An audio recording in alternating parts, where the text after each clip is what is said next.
Hello, it's the Friday Talkie, and some of you may have already noticed, I'm back! Yes, I've been away. It's been, around a month or more. I've lost track. Had problems with my right eye.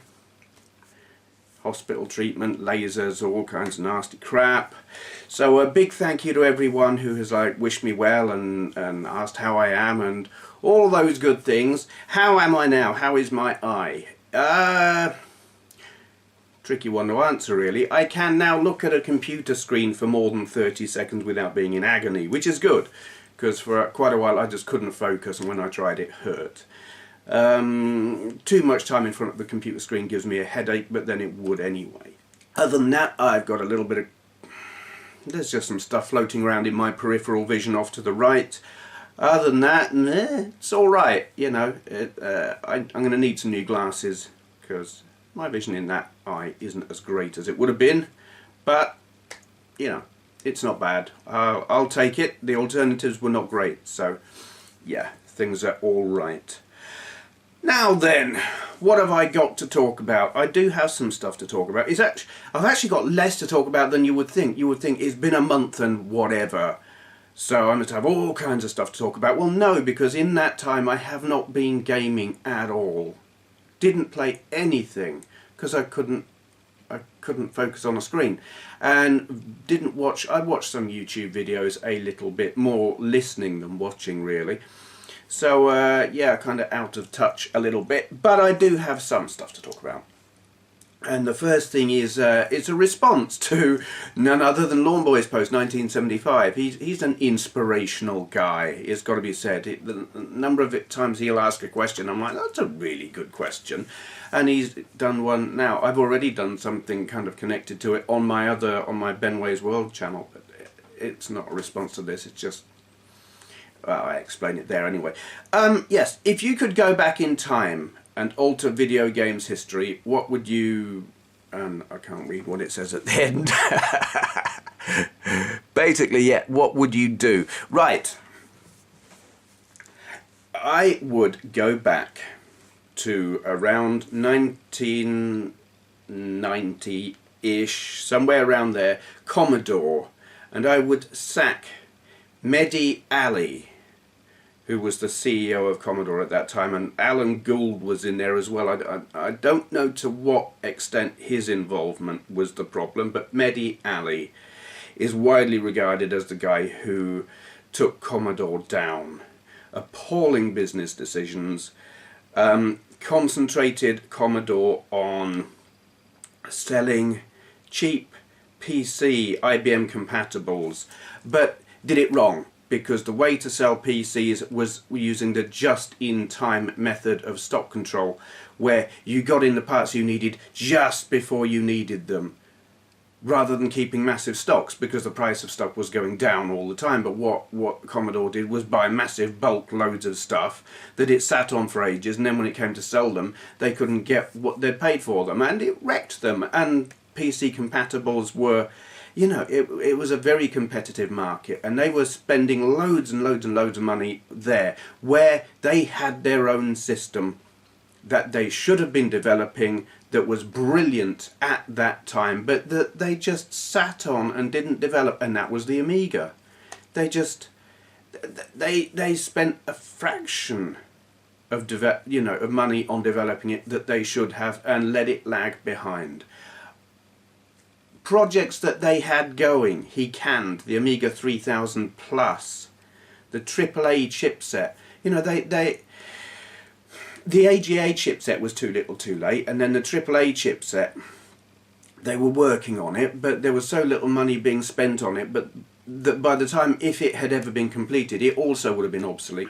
And this was Mehdi Ali. It should have been called Meddling Ali, really.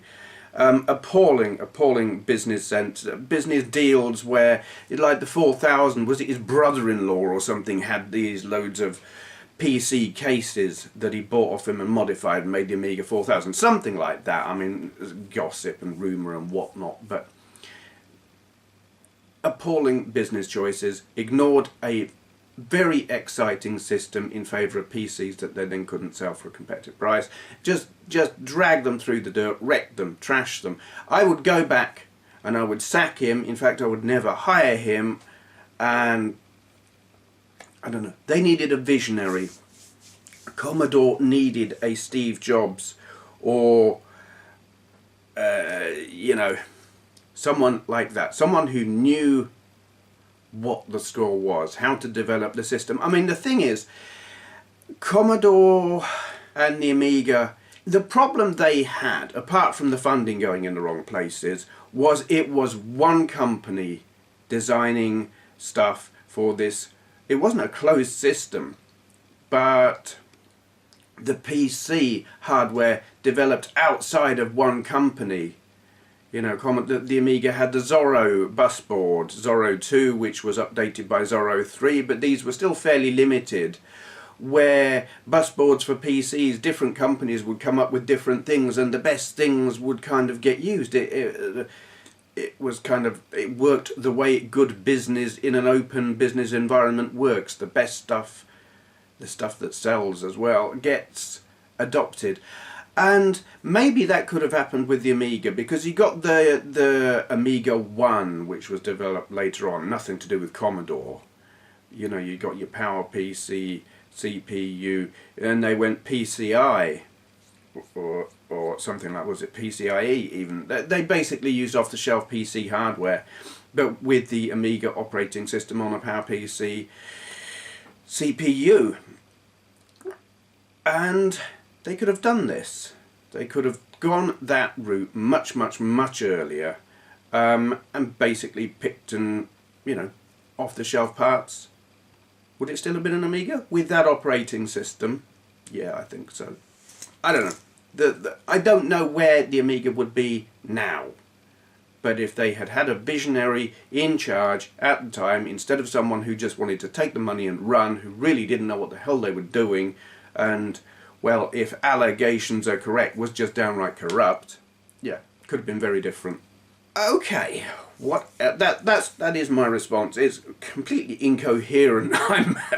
I only got up a little while ago, and my brain is not thinking quite as clearly as it would, so I'm not being quite as eloquent as I might be. But that's my answer, because I found it a very cool question.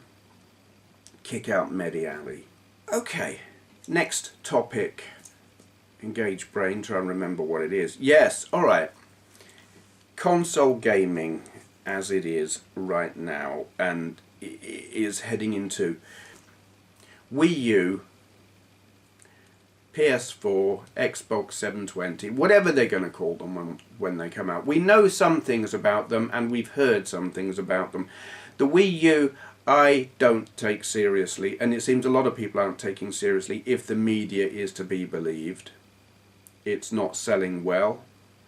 The software lineup is uninspired, and certain media articles I've read say that Nintendo are in trouble. Either way, I'm not interested in the Wii U. The PS4, there is all this talk about it preventing the use of second-hand software. And the same for the Xbox 720. This has been almost confirmed now by, I think it's Edge magazine, they have reliable sources. They're saying it will block the use of second-hand games, and worse than that, will require an always-on internet connection to verify that you're not using second-hand games. This is very, very bad. This is something I object to greatly. These are things that will stop me buying these consoles. I dislike download-only software. I don't like it. I would much, much rather have a physical copy. But I do accept that that is the way the gaming industry is going. Download software. This next generation probably won't be download only, but I'm thinking the generation after probably will, if there is a generation after, if Sony and Microsoft remain in the business, because I think they might be pushing themselves out of the business. And here's the thing. I'm not sure who it is. I think it was a report on Nintendo, was looking at the price of buying a game on a disc and then buying it as a download, and the price was no different, or possibly even higher. That they were offering a download and it cost more than you could get to buy it in, say, Amazon or somewhere like that, the disc. And that's crazy. If you're going to buy something as a download with no packaging, no disc, no documentation, it should be cheaper. And in some cases it really isn't. And these are not cheap games in the first place. You're talking £30–40. I will not ever pay £30 or £40 for a download only game. Absolutely no bloody way. I want either a physical copy or something. At the very least it's got to be transferable. For that kind of money you've got to be able to put it on another system if your one dies, something like that. It's very inflexible, it's very controlling, it's very expensive, and I will not have it. I won't buy a system like that. So, what are the alternatives? Because there is one. And it is, and there are loads of you who know I'm going to say this now, it is Android. They are offering a viable alternative. And how do I know this? Well, I've got one. And there are others that are, I will talk about in a minute. Here's the thing, Android as a gaming platform. I've got this pad. You can download your games, and there are some AAA titles. There are some EA games, some Need for Speed games, which they're not actually selling well, if what I've read is correct, because on the Android market, in terms of Android software, they're too expensive. And what do I mean by too expensive? Well, too expensive on the current mainstream consoles is 30, 40, 50, 60 pounds. That's too bloody expensive. On Android, they're not selling well because they're too expensive, and too expensive is £15. Yeah. A typical Android game, a top commercially sold title, you can expect to pay about £5 for.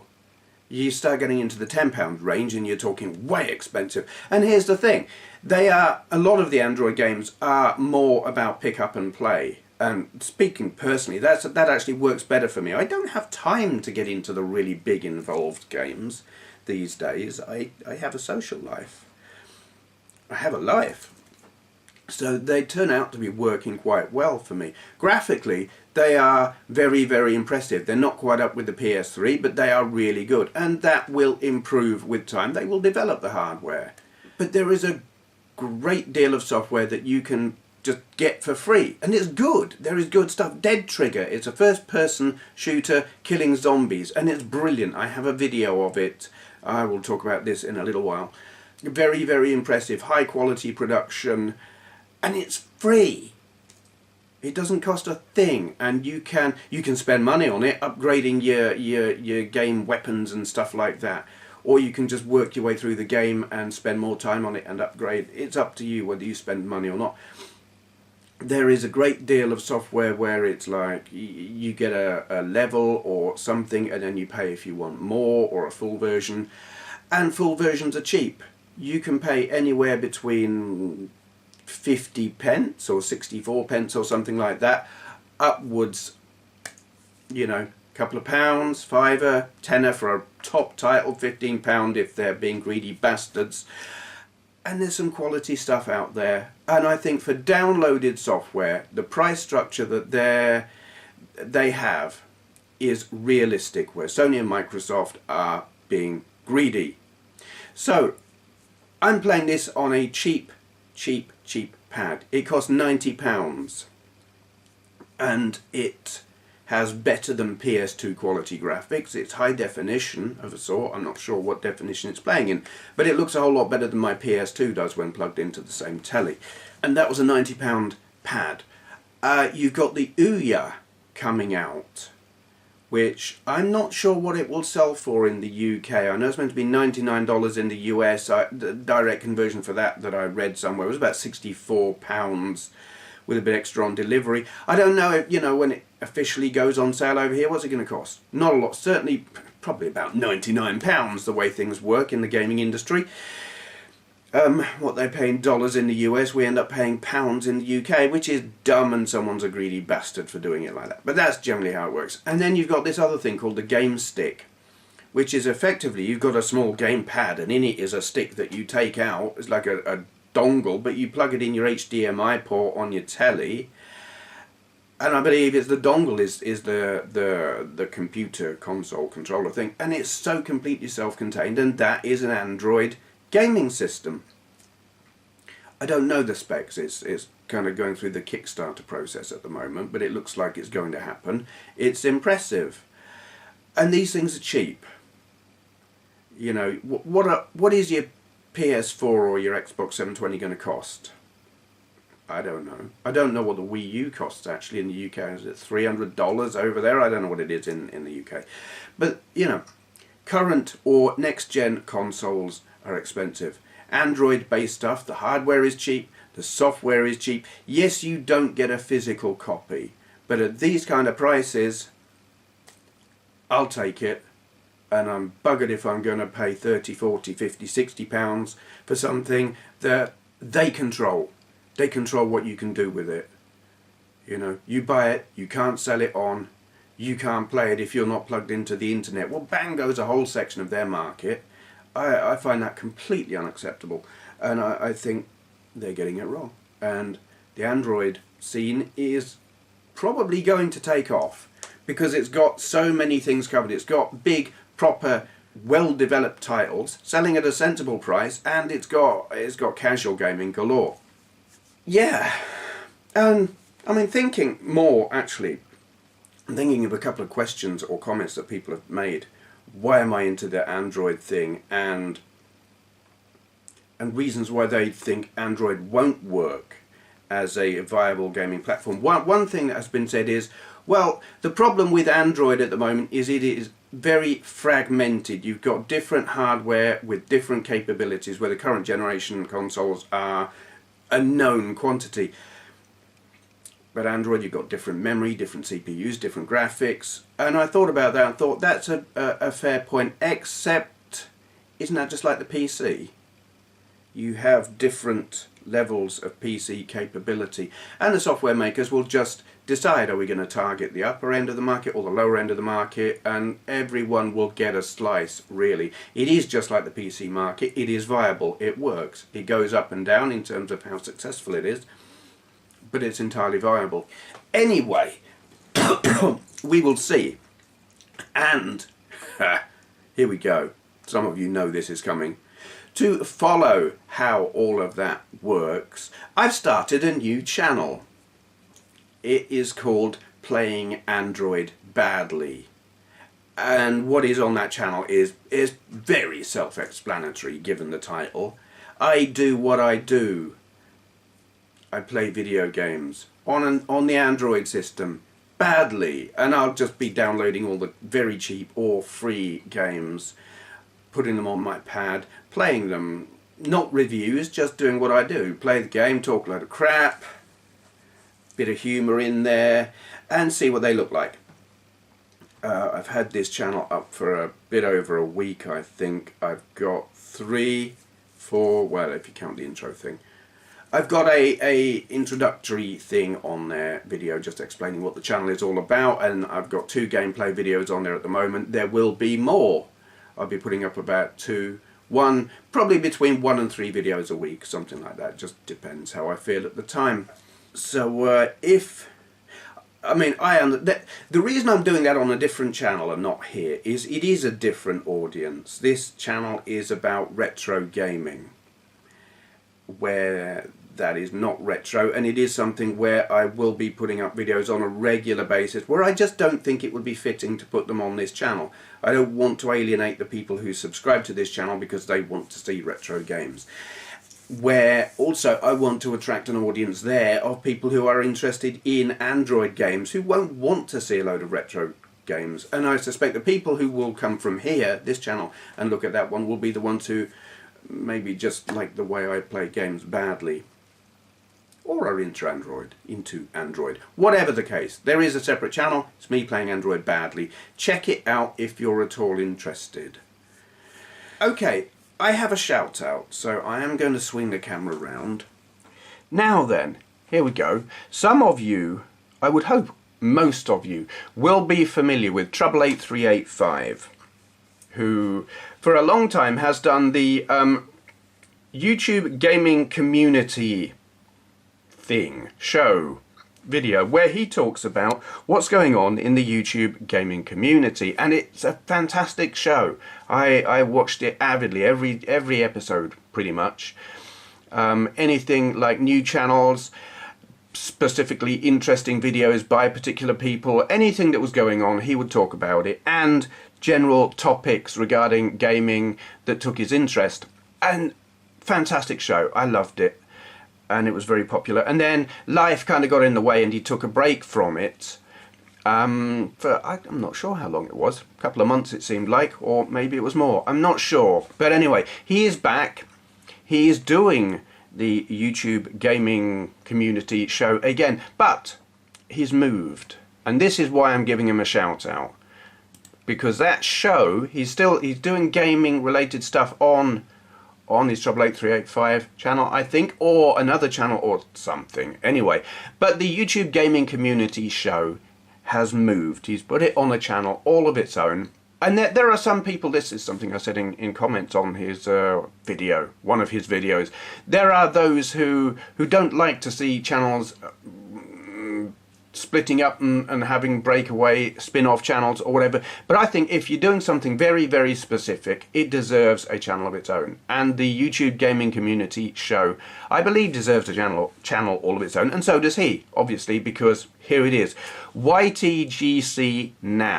That is his new channel.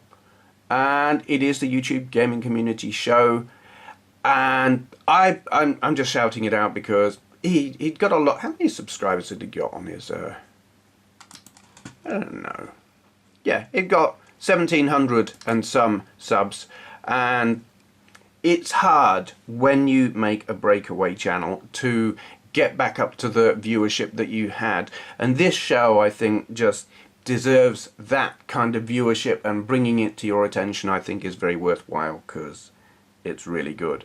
And it's all about the community. It's all about promoting what other people are doing, talking about what other people are doing, benefiting the community in general. I think it's a brilliant thing that he does, and so here is my shout out. I encourage you to go and subscribe to that channel. Yeah.